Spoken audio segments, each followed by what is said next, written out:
আসসালামু আলাইকুম। তেল দিয়ে দিলাম, তো পেস্টটি দিয়ে দিচ্ছি।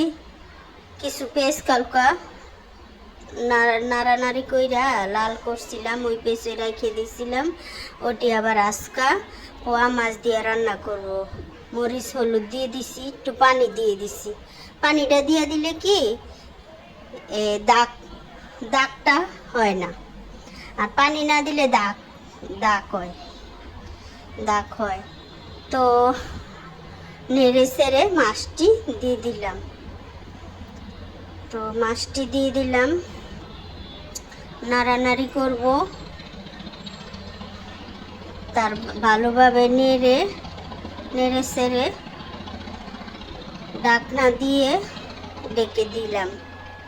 তো আবার ঢাকনা উঠিয়ে নিলাম।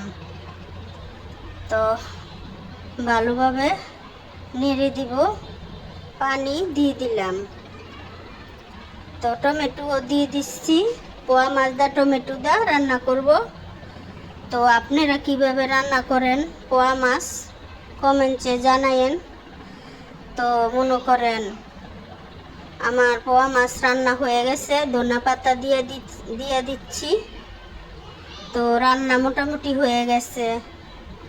আপুরা, আপনাদেরকে সবাইকে সৎ নেক দান করুক।